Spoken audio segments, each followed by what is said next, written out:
Vamos lá, meus irmãos, vamos lá. Começando aqui a nossa nona aula de hermenêutica 1 e 2. Já oramos como é costume. Mais uma vez, boa noite, graça e paz. Amém. Boa noite. Boa noite, graça e paz a todos.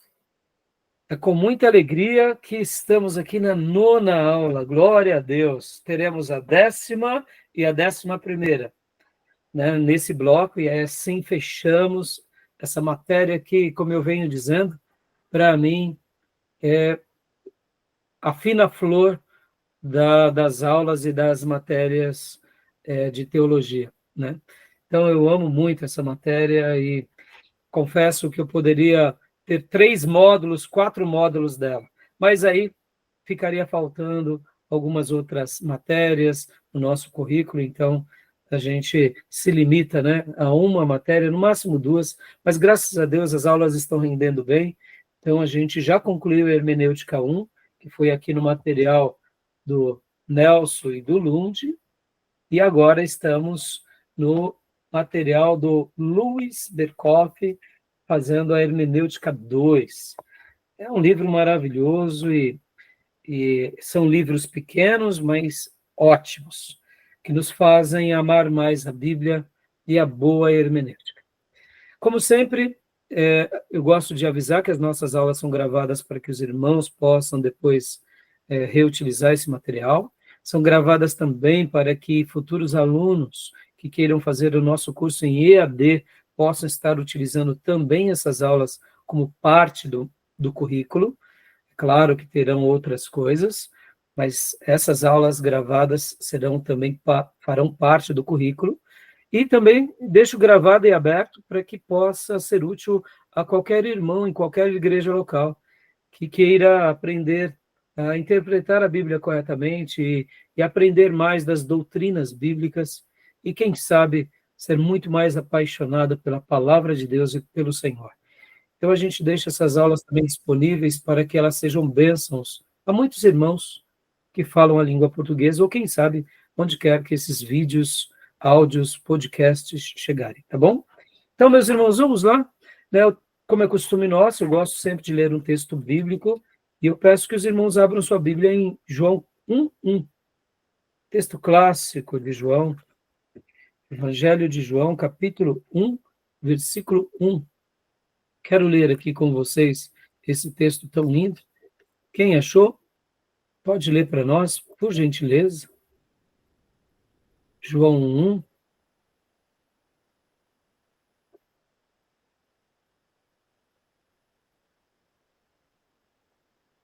Quem quiser, faça as honras, por gentileza.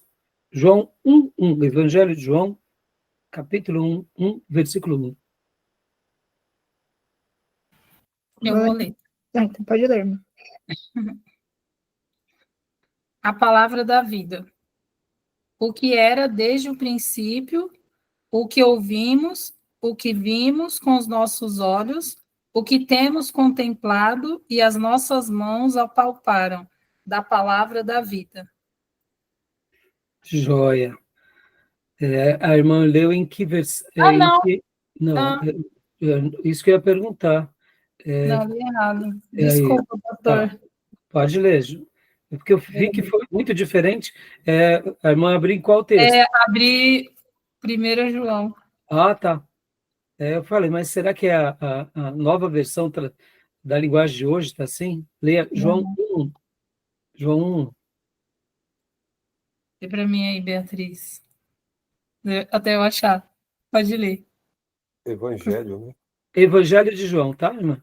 No começo, aquele que a palavra já existia. Ele estava com Deus e era Deus.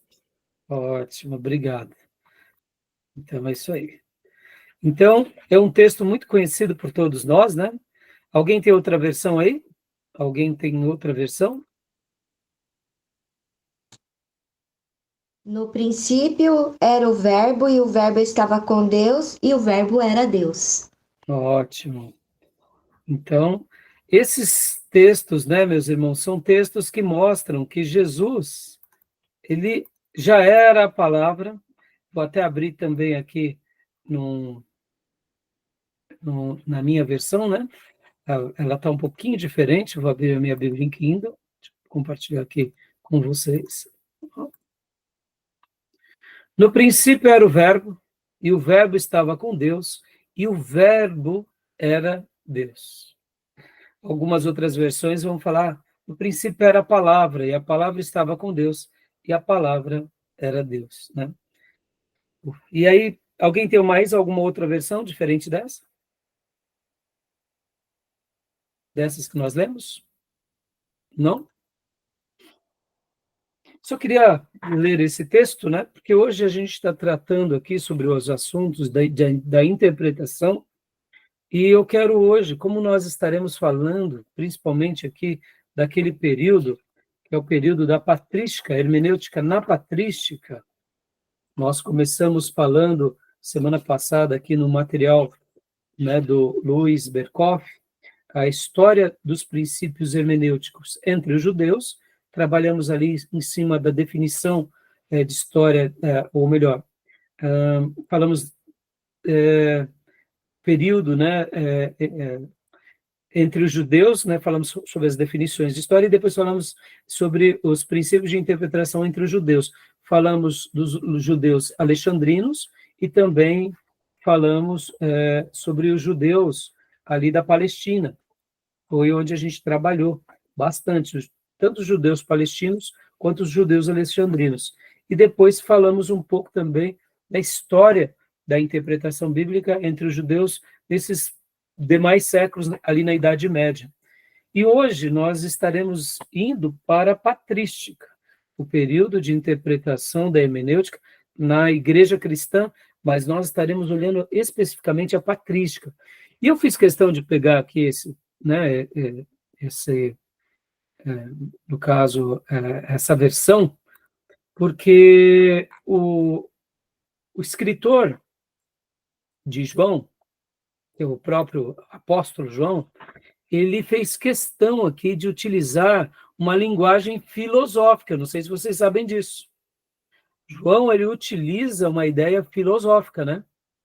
Podem ver que João, quando ele usa que no princípio era o Logos, ou como a gente viu agora aqui, o Verbo, no original, João 1, literalmente a palavra que está ali como verbo, ou a própria transliteração que em algumas Bíblias está como palavra, no original é Logos.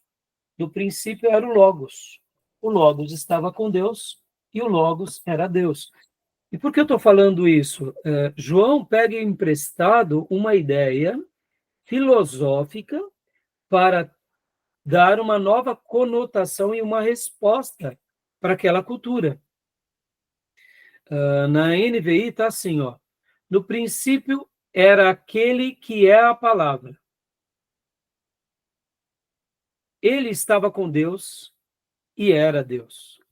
Percebam que cada versão vai traduzir de uma forma, mas essa expressão aqui, verbo ou palavra, como está na maioria das Bíblias, no original é logos. E o que era o logos, irmãos? Logos era o sentido da vida para os filósofos.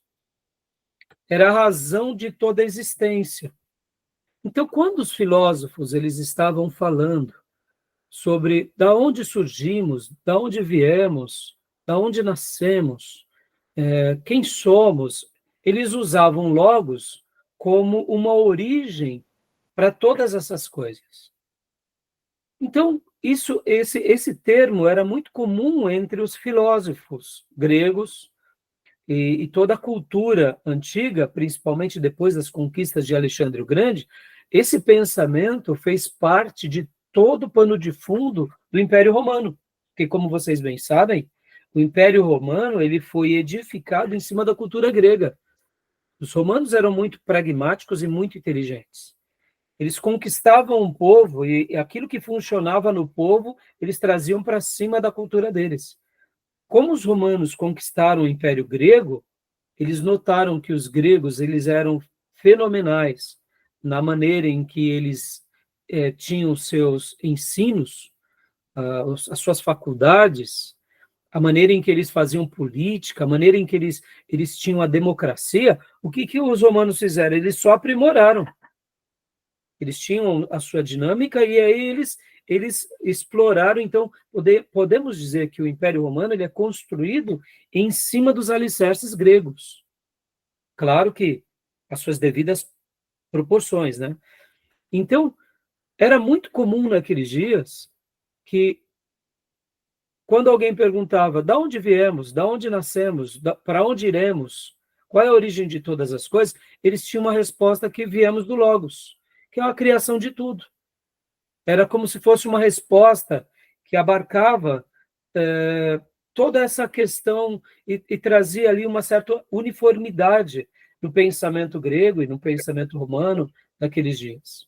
No pré-socrático, né? Como? No pré-socrático, todos eles buscavam a origem de todas as coisas.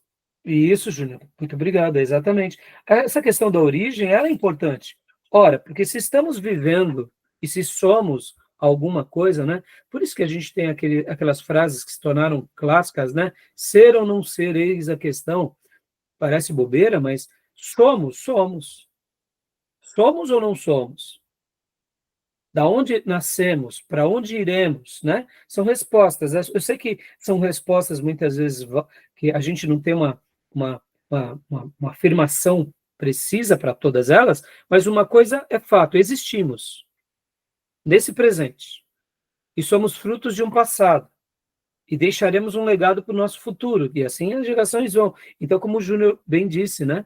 Essa ideia das origens era muito relevante para eles. Então, o Logos era a origem, era a razão de ser. Mas vem João, agora guiado pelo Espírito Santo, e diz assim, olha, sabe, gregos, sabe, romanos, vocês aí do movimento pré-socrático, vocês aí que buscam saber a origem de todas as coisas, eu quero dizer para vocês que o nome dele chama-se Jesus Cristo. E ele veio do Pai. Ele e a palavra são um. E ele nasceu. E ele nasceu como carne, e digo mais, ele é o Logos, que vira carne, e ele é o próprio Deus. Ou seja, vocês dizem que a origem de todas as coisas é o Logos, eu quero dizer que vocês chegaram muito perto, mas o Logos é Jesus Cristo, o verdadeiro Logos é o Deus encarnado. Ponto. E trouxe essa resposta maravilhosa. Percebam, quando a gente lê João 1 de forma literal, sem essa fala minha de pano de fundo, só o texto em João 1 já é maravilhoso.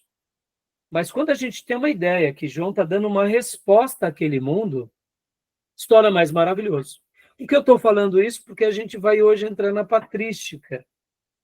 E a gente vai trabalhar em duas escolas. Nós vamos trabalhar ainda na escola alexandrina, que é na escola de alegorização, e vamos trabalhar na escola de Antioquia, que é a escola literária. Então vai ser uma delícia, porque vocês vão entender muito sobre esses primeiros anos, né, da igreja primitiva. E só para eu concluir aqui a minha fala introdutória, para a gente mergulhar nos slides e depois mergulhar no livro-texto, os grandes teólogos chamam esse período, que é o período da patrística, de Era de Ouro do cristianismo. Ou seja, foi um dos momentos mais célebres e mais maravilhosos do cristianismo, depois da igreja primitiva, é claro, depois da Era dos Mártires, vem esse terceiro período, que é o período da patrística. E por que era chamado a Era de Ouro, Era Dourada? Porque foi um dos únicos períodos na história do cristianismo que se reuniram as mentes mais piedosas, os corações mais aquecidos, as vidas mais convertidas que pisaram nesse planeta depois da geração apostólica.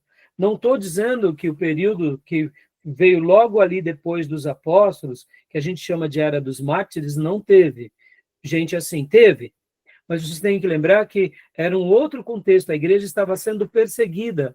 Ela tinha perseguições cruéis, tinha pausas, muitas vezes na troca do imperador, tinham imperadores romanos que não faziam perseguições, aí voltava de novo uma grande perseguição sobre os cristãos, ou seja, então, no período que chamamos também de Era dos Mártires, houve pessoas brilhantes, e obras brilhantes, só que muitos desses documentos, dessas obras, se perdeu. Por quê? Porque a igreja estava passando por perseguição, é bem simples assim. Então, muitas histórias não chegaram até nós. Muitos fatos, muitos pastores, muitas vidas. Só vou dar um exemplo para vocês. A igreja da Pérsia era uma igreja muito forte. Os cristãos da Pérsia eram muito fortes. Mas logo depois que o cristianismo torna-se a religião oficial do Império Romano, e a sede vai lá para Constantinopla, o que acontece? Como os persas eram muito inimigos dos romanos, a primeira coisa que os reis persas fizeram foram impedir o cristianismo entre os persas. Então, foram mortos muitos cristãos nossos na Pérsia, irmãos nossos. Ou seja, a gente não sabe das histórias da vida deles, só sabe de uma coisa: foi um massacre na igreja cristã lá na Pérsia, nos dias logo depois que o cristianismo passa a ser a religião oficial do Império. Perceba, então, muitas histórias a gente vai saber no céu, mas Deus permitiu na sua providência que logo depois que a igreja passa a ser, o cristianismo passa a ser a religião oficial do Império, que muitos homens de Deus, eles foram levantados em muitas cidades e muitos textos desses homens foram preservados. Então, nós temos um acervo muito grande em função disso. E mesmo com a institucionalização do cristianismo por meio do Império, esses irmãos que são chamados os pais da igreja, eles se mantiveram com muito êxito, com muita firmeza diante dos imperadores. Ou seja, nós temos, assim, grandes nomes, e hoje a gente só vai dar uma pincelada.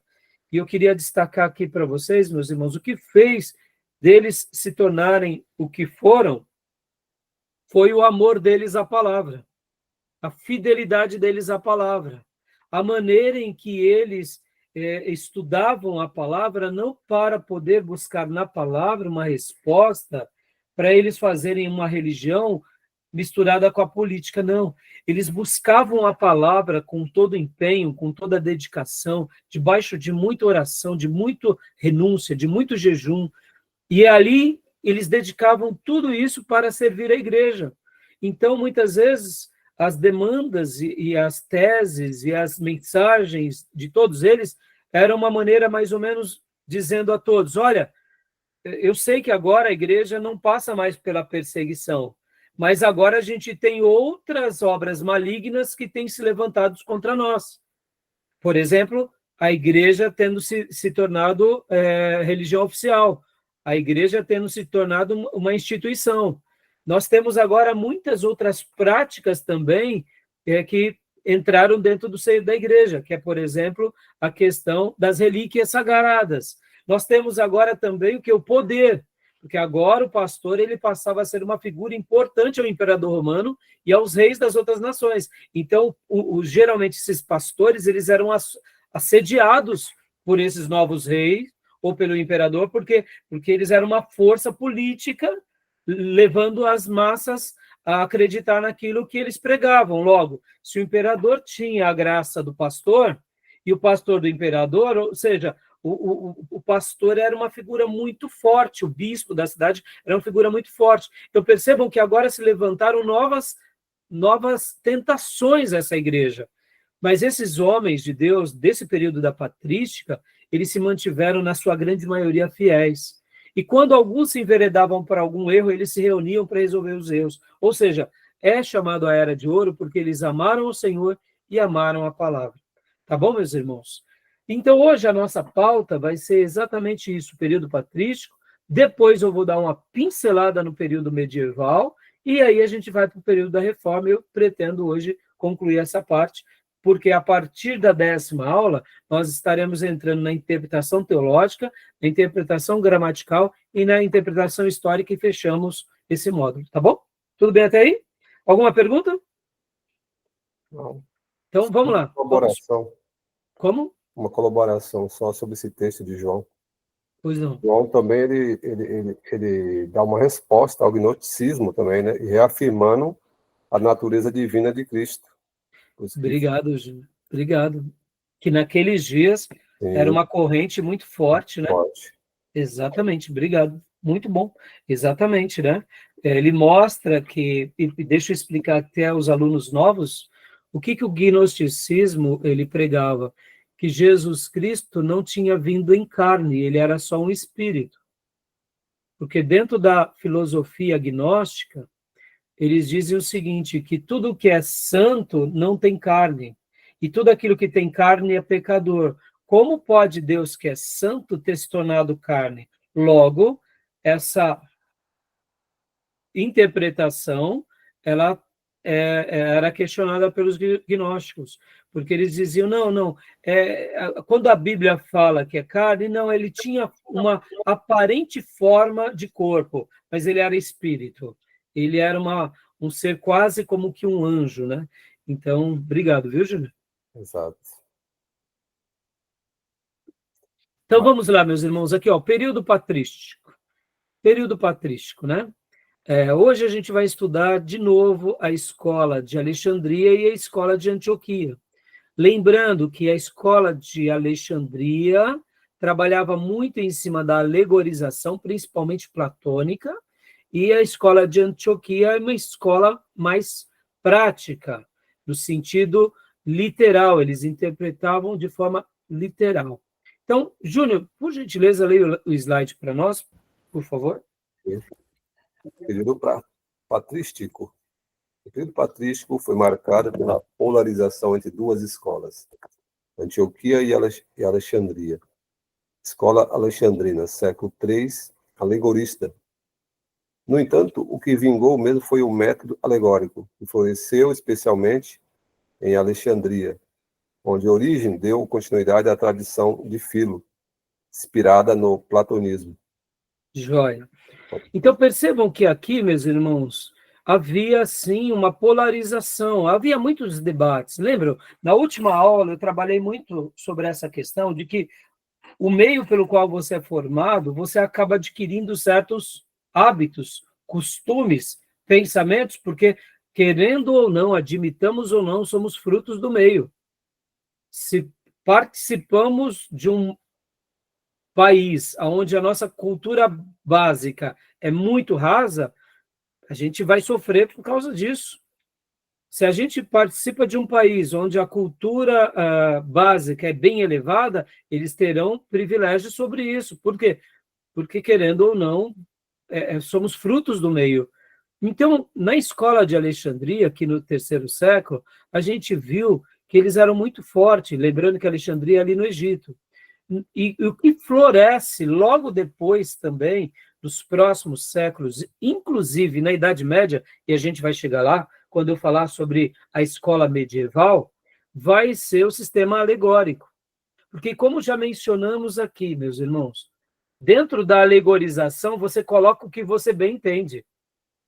E no romanismo, ou seja, na Igreja Católica Apostólica Romana, que ela vai nascer propriamente dita ali depois do quarto, do quinto século, principalmente a partir do quinto e sexto século em diante, o romanismo se estabelece, a alegorização vai ser muito importante para eles.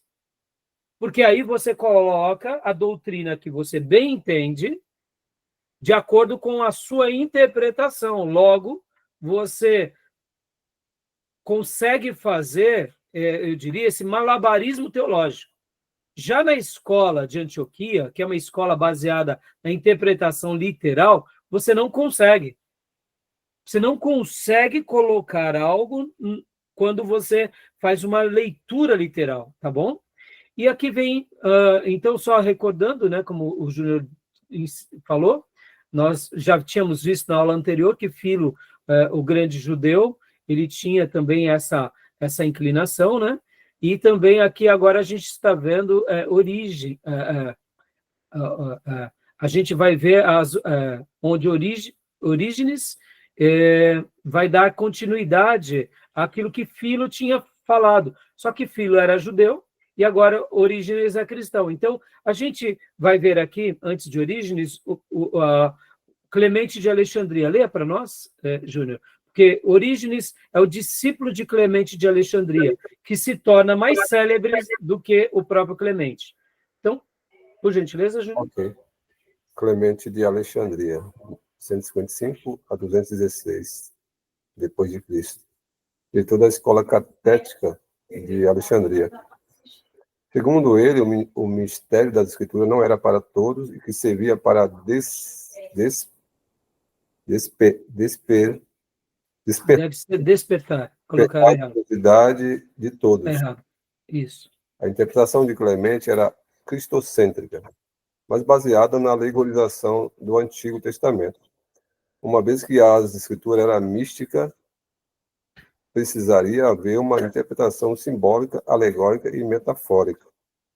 Ou seja, né, ele não quer dizer, irmãos, que aqueles pais da igreja que pendiam para a alegorização, eles eram heréticos, assim, declarados. Eles usavam da alegorização com muita frequência, é óbvio, como a gente vai ver em vários exemplos aqui, eles vão abrir campos de interpretações muito perigosos, até um pouco heréticos mesmo. Por isso que lá na Idade Média, o romanismo e tanto os ortodoxos gregos vão trabalhar em cima da alegorização. Para quê? Para poder sustentar as doutrinas erradas, tá bom?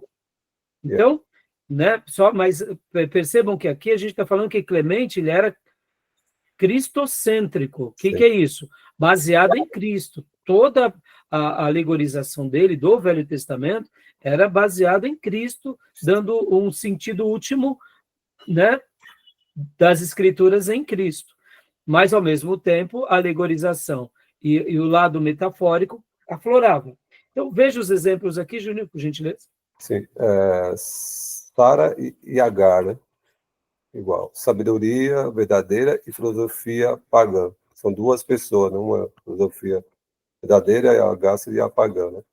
Exato. Então, percebam que a gente também vai ter no Novo Testamento o próprio Paulo falando de Sara e falando também de Agar. Paulo também vai usar uma alegoria. Paulo vai usar uma figura de retórica. Sim. Mas Paulo já explica a figura de retórica sem contaminar o ensino. O problema, meus irmãos, guarde isso, a alegorização, o problema é que nem hoje conosco o que acontece com o movimento pentecostal e avivado. Nenhum problema de ser mais fogoso, nenhum problema de acreditar no poder de Deus, nenhum problema. Mas admitamos, quantas são as interpretações heréticas que nascem de visões, de revelações, de profetada, de profetismos, dentro das igrejas pentecostais e avivadas. Desse mal, os tradicionais não sofrem. Os tradicionais não sofrem desse mal. Eles podem sofrer de um outro mal, que é usar da racionalização para interpretar a Bíblia. Ou seja, usam da mente, usam da ciência para interpretar a Bíblia. Mas os pentecostais, eles vão lá para o lado místico, e nós avivados, e muitas vezes, se a gente não for firme, a gente acaba com qualquer tipo de espiritualidade. Então, percebam que a alegorização, quando ela era usada de forma adequada, não tinha nenhum problema. Mas quando ela era usada de forma aonde questionava o ensino verdadeiro, aí todo o problema, tá bom? É porque então, quando é excesso de tudo querer alegorizar, é problema, né? Exatamente. Exatamente, Júnior. Mesmo que servisse para despertar a curiosidade, mesmo que fosse algo que era muito comum entre os filósofos e o pensamento daqueles dias lá em Alexandria, há um outro detalhe, viu, meus irmãos? Alexandria, o Egito no passado, né? Quando a gente pega, por exemplo, Alexandria no passado, o que acontece? A gente tem que lembrar de uma coisa. Alexandria era uma cidade muito próspera, muito célebre, mas a gente tem que lembrar que o Egito, nem todo o Egito era igual era Alexandria. Alexandria era que nem São Paulo hoje. É um polo, percebam, nós somos um polo industrial, um polo educacional, um polo tecnológico. São Paulo é diferente dos outros estados do país, a gente sabe disso. Mas a gente não pode dizer também que os outros estados não sejam protagonistas na educação, né? Cada um tem a sua qualidade, mas assim, Alexandria representava um pouco o que é São Paulo para o Brasil.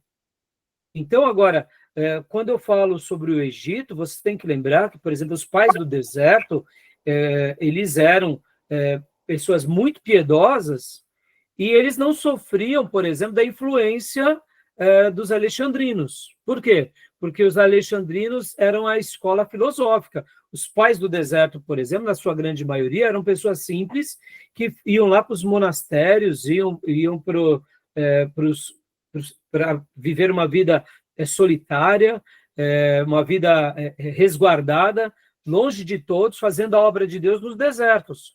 Então, percebo que no Egito Antigo, nesses primeiros séculos, temos polos acadêmicos, onde realmente o nível filosófico era bem elevado, mas tinha outras cidades que eram simples, mas tinham crentes piedosos. E irmãos, ao estudar um pouco de história eclesiástica, é lindo ver, por exemplo, como o Egito foi poderoso no passado no que se diz respeito ao cristianismo. Então, quando a gente pensa um pouco do que era o Egito, como eles viviam aqueles dias, o que eles se tornaram, é maravilhoso saber que os nossos irmãos do Egito, eles eram fortíssimos, fortíssimos no cristianismo. Então, quando a gente para assim e pensa, será que era só Alexandria? Não, Alexandria era um ponto de pensadores, mas haviam cristãos muito significativos no Egito, na Síria, na Sicília, em Tarso, na Capadócia, depois do quarto século, ali em Constantinopla. Então, percebam, o nível de cristãos, cristãos pensadores influentes, foi crescendo. Todo o norte da África, a gente vai ter depois Agostinho, a gente vai ter ali onde o próprio Império Romano, grandes pensadores ali, que a gente vai estar estudando hoje, né, como foi Jerônimo, por exemplo. Então, é muito curioso isso, tá bom? Vamos continuar aqui os exemplos de alegorização. Júnior, leia para nós aqui o segundo, a esposa de Ló. Esposa de Ló, apego às coisas terrenas, que impedem de conhecer a verdade. As aves de rapina, a ânsia impura pela comida, a injustiça, o roubo e a cobiça. Aqui são exemplos que ele está dando, irmãos, por exemplo, né, fazendo uma interpretação alegórica. O que vocês acharam aqui da esposa de Ló? Que ela representa o apego às coisas terrenas que impedem de conhecer a verdade. Tem a ver ou não tem a ver? O que vocês acham? Eu acho que é um indicador, né? Eu até já falei uma vez sobre isso, que Jesus fala, cuidado com a mulher de Ló. Porque o coração dela estava voltado para as coisas desse mundo. Então, quando é coisa desse mundo, envolve tudo, né? Luxúria. Sabe que Sodoma era um lugar de sexo sem controle, todas as bestialidades, né? Então, ela não estava totalmente fora da questão espiritual. A cabeça dela estava voltada para as coisas materiais. Terrenas, né, Júnior? Né? Bem isso mesmo. Então, tá certíssimo. Então, percebam que aqui não tem nenhum problema, tem? Nenhum problema, né? Não, acho que não. Nenhum problema. Tranquilo, né? Agora, vamos lá. As aves de rapina. Vamos fazer aqui um debate rápido, né? E essas aves de rapina?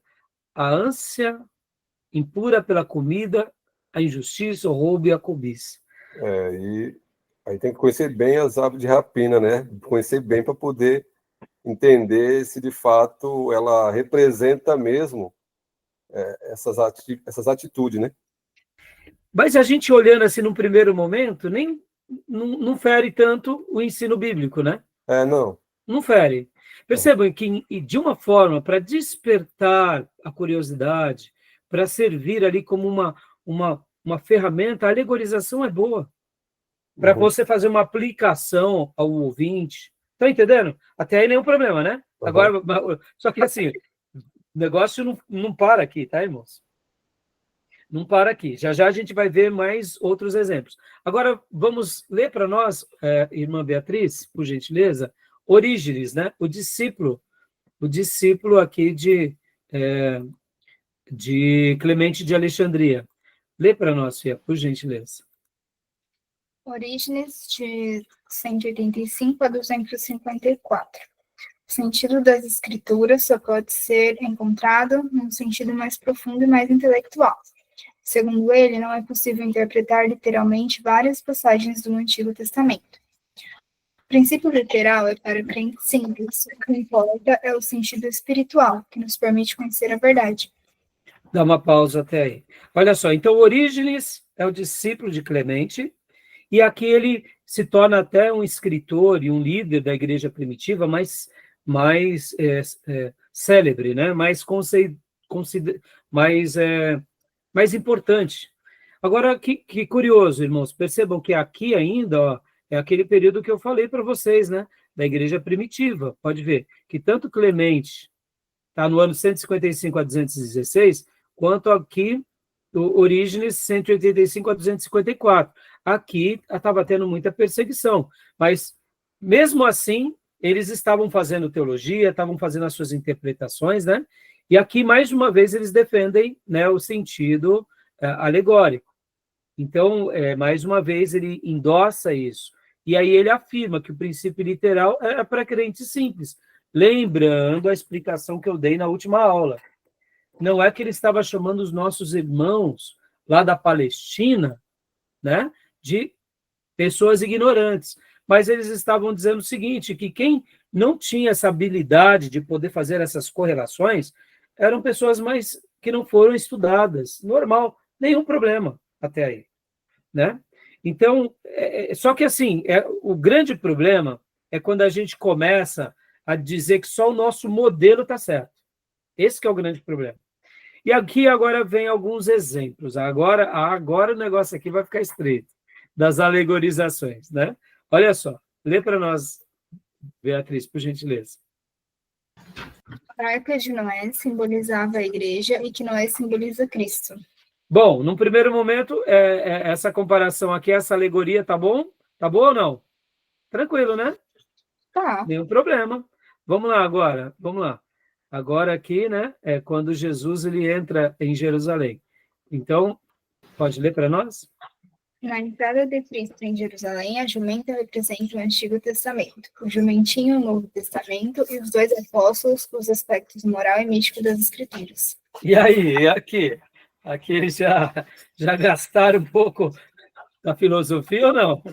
Aqui já ficou mais complicado, né? Né? Aí ele viaja um pouco. Aí já deu uma viajada, né? Opa, mas vamos pensar aqui que nós estamos ali vivendo... Aí alegorizou demais. Aí você não viu aí nada. Mata o sentido literário, é um problema. Você não viu nada. Você vai ver que o negócio vai ficar melhor, entendeu? Mas vamos lá, vamos imaginar, ó, nós estamos no ano 185, você tem que lembrar que há 100 anos passados... Bom, 100 anos passados na história não é nada, né? Concorda? 100 anos... Quando a gente fala, né, da nossa vida, foi há 30 anos atrás, o Brasil... Não, 100 anos na história não é nada. Não é nada. Então, quando a gente pensa aqui que eles estão por volta disso, do ano 180, 190, 200, o cristianismo, alguém tinha, talvez, ainda estava vivo alguém que viu João, por exemplo. Um senhor de 100 anos, possivelmente, falava, não, eu vi João. João foi lá na minha casa, era um bebê de 5 anos, 3 anos, meu pai disse que João estava lá. Né? Pense, então foi logo ali o Novo Testamento, né?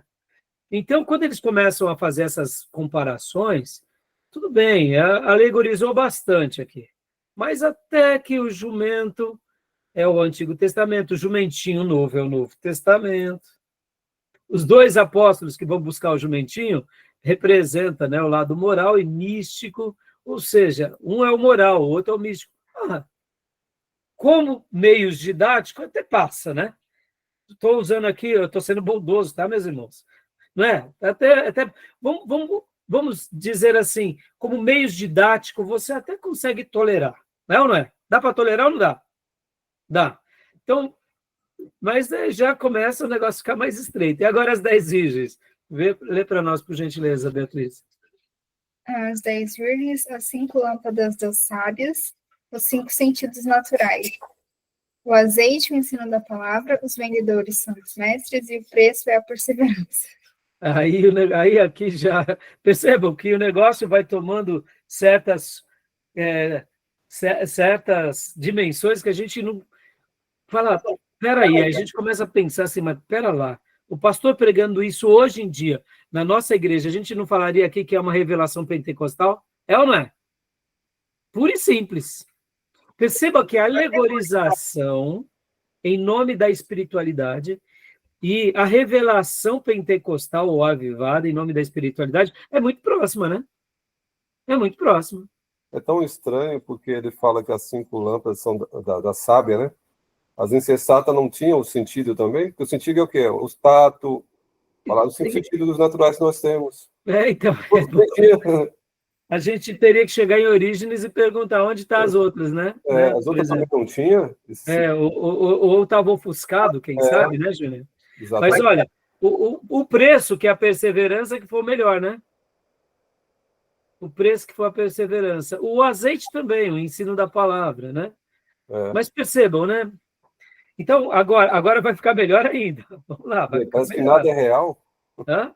Nada é real. Como assim? Não é real no sentido literal? Tudo Então, que você percebe que a alegorização, Júlio, onde está o perigo? Eles estão alegorizando em cima de uma parábola. A parábola já é uma figura de retórica. Então, você pega uma parábola que você já tem que dar a essa parábola uma interpretação espiritual nela, e ainda você alegoriza a parábola, olha aí onde você vai construindo. Você entende por que, na Idade Média, o que predominou foi a alegorização? Porque aí você diz o que você quer dizer e diz que Deus te revelou e acabou. Eu sou o bispo da cidade, eu sou o papa, falei, é a boca de Deus falando. E aí todo mundo aceita. Exato. Entendeu? Uhum. Então vamos lá, vai ficar melhor. Essa daqui é melhor ainda. Essa daqui, ó. Leia para nós, irmão Tomé, paz Tomé, tudo bem, Tomé? Uau, o Tomé caiu ali, a chamada dele. Irmã Elaine Reis, paz Cia. Então, leia para nós, Elaine, por gentileza. Pastor, paz para todos. Exemplo de alegorização. O bom samaritano. Dá uma pausa aqui, irmã. Então, agora, olha só. Agora a gente vai pegar um exemplo que era muito comum naqueles dias sobre o bom samaritano, tá? Vamos ver se vocês já ouviram alguma coisa parecida. Vamos lá. Pode continuar, Elaine. Por favor. O homem que caiu nas mãos dos salteadores, igual a Adão. Jerusalém, igual a céu. Jericó, condição mortal do homem. Os salteadores, Satanás e seus anjos que roubaram a imortalidade da vítima. Semi-morto, consciência de Deus e do pecado. O sacerdote, a lei. O levita, os profetas. O bom samaritano, Cristo. Aleluia! Até... É que sim, né? É de rir, né? É de rir, não é de rir? Não está aparecendo aqui. Irmão, sejamos honestos. Se o nosso pastor está pregando, ele começa a falar, desculpem, que dessa forma a gente vai falar assim, não, o pastor hoje viajou. O pastor viajou. O que o pastor está falando, né? Mas você chegou no bom samaritano Cristo, tá ótimo. Aqui também, quando fala sobre Satanás, os salteadores, tudo bem, né? Tudo bem. Né? Até aqui tudo bem. Mas olha aqui, o homem que caiu nas mãos dos salteadores, Adão, Jerusalém, o céu, né? Então, continue, irmã. Vamos lá. O azeite. Jericó, condição do. O azeite é igual à esperança. O vinho, espírito fervoroso. O jumento, a encarnação de Jesus. O homem sobre o jumento, igual à fé na encarnação de Jesus. A hospedaria, igual à igreja. o dia seguinte, igual à ressurreição. As duas moedas, igual o amor. O hospedeiro, igual o apóstolo Paulo. Olha, tem umas aqui que a gente fica se perguntando da onde ele tirou isso daqui. É ou não é, irmãos? É esse tipo de alegorização da dor de cotovelo para qualquer pentecostal fervoroso. Dá ou não dá? É estranho, né? É estranho, né, para nós. Mas sabe Fica isso, até Júnior? confuso, né? Fica até confuso, exatamente. Mas sabe o que isso representa para nós? O quanto nós não sofremos desse mal. Graças a Deus, depois da Reforma Protestante, a grande maioria das nossas igrejas, Júnior, elas estão baseadas em qual interpretação? Histórica gramatical. Porque, irmãos, a gente fala sobre o tripé, né, que é histórica, gramatical e teológica, porque, na realidade, o teológico, ele deriva do histórico e do gramatical. Então, é natural que do histórico gramatical você vem para o teológico. Você chega à compreensão teológica. Eu gosto de deixar os 3 pés, histórico, gramatical e teológico, para fixar didaticamente a cada um de vocês. Mas quando vocês ouvirem, assim, qualquer pregador ou qualquer professor de seminário dizendo que a nossa hermenêutica ela é histórica gramatical, ele está querendo dizer o seguinte: nós fazemos parte daquilo que a reforma restaurou, que é histórica e gramatical, e naturalmente teológica. Porque, como eu disse, tanto a histórica quanto a gramatical, ela vai coadunar aonde? Na teologia. Ela vai chegar a uma compreensão. Tá bom? É que alguns livros vão estar apenas histórico e gramatical, tá? Mas não tem problema. O teológico está subtendido, né? Mas perceba, irmãos, olha só, é muito estranho tudo isso. O pastor Abílio Santana não usou dessas alegorias aí, não? Porque falou que Jesus tinha uma casa lá na mansão na praia, diz que aparecia tudo lá onde ele trabalhava, fazendo uma marcenaria, né? Sim, fazendo cama, que aparecia tudo para ele lá. Não, com certeza. Mas você vê que nesse caso, né, Júnior, perceba, olha só, nesse caso é o quê? É uma interpretação espirituosa, vesga, para justificar um erro doutrinário, mas aqui nesse contexto, eles ainda iam para a filosofia platônica, ou seja, eles tinham a filosofia como um aliado. Então, não era nenhum problema para eles, porque eles falavam assim, não, tudo bem, há uma literalidade do texto, eu só estou aplicando para meios didáticos. Num primeiro momento, irmãos, agora aqui sendo prático, tá? Esses irmãos de Alexandria e da escola alexandrina, eles não eram assim, vamos dizer assim, ousados de forma leviana ou de forma até mal intencionada. A maneira deles usarem a alegorização foi como a gente viu, era simplesmente para que as pessoas compreendessem melhor. Então, era como se eles estivessem literalmente tentando usar um meio didático. Mas eles tinham toda aquela cultura filosófica que fazia parte do dia a dia. Então, eles debatiam, né? Fazia parte do debate, não teria problema.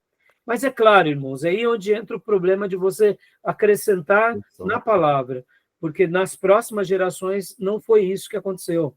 O povo foi se afastando da palavra, houve uma centralidade na liderança na palavra, e o povo não tinha mais esse conhecimento da filosofia, até porque o Império Romano do Ocidente cai em 476, salvo engano, 476 é a queda do Império Romano, e aí, ali, um pouco antes, os bárbaros já estavam devastando todo o Império Romano. No ano 410 foi a primeira invasão bárbara no Império Romano. Em 800 anos de história, o Império Romano nunca tinha sido invadido, Roma, e no ano 410, um grupo de bárbaros, né, eles invadem ali e saqueiam Roma.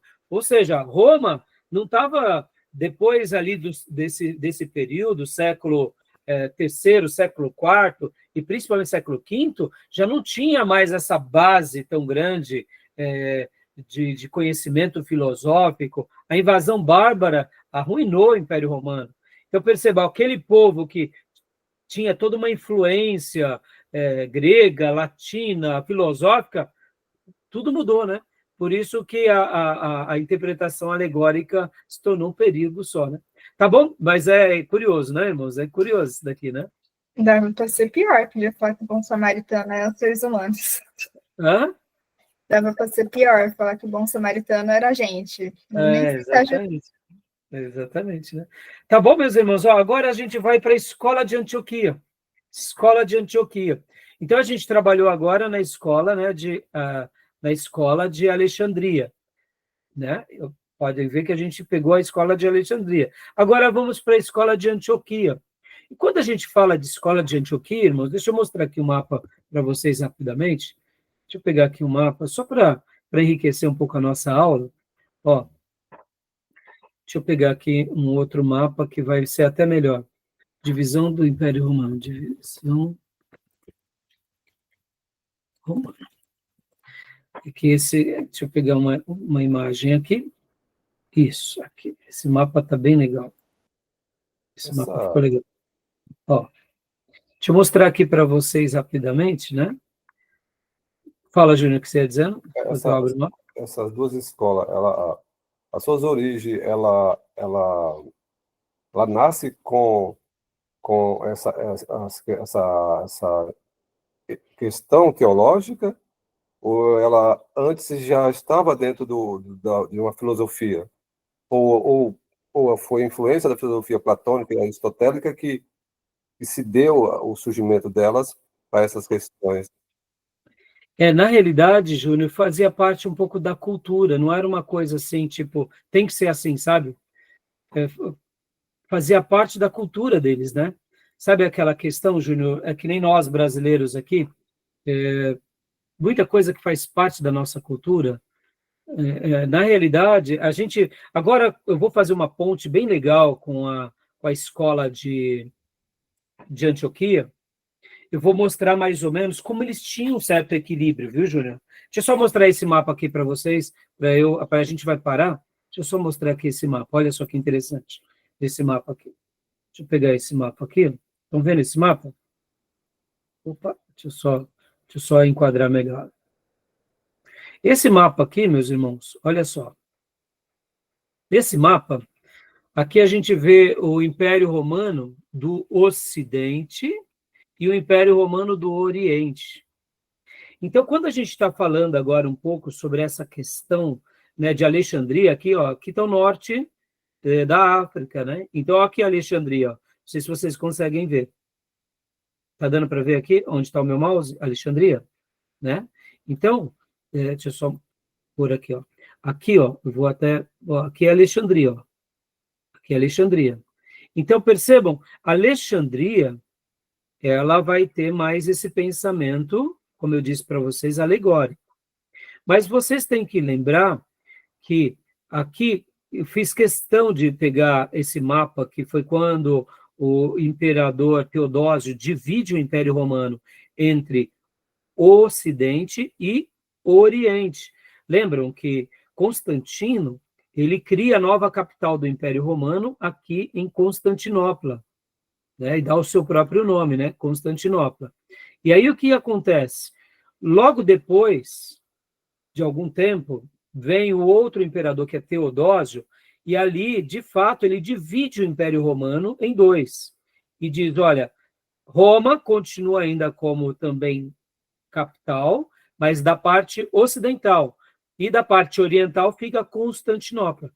Aqui, nessa parte que está no caso aqui, roxo, né, vai predominar, porque a Antioquia está aqui, ó, literalmente, estão vendo onde está meu mouse? A Antioquia é aqui. Aqui nós estamos em Jerusalém. A Síria é aqui. Aqui é a Capadócia. Ou seja, esse lado aqui predominou a interpretação literalmente literal.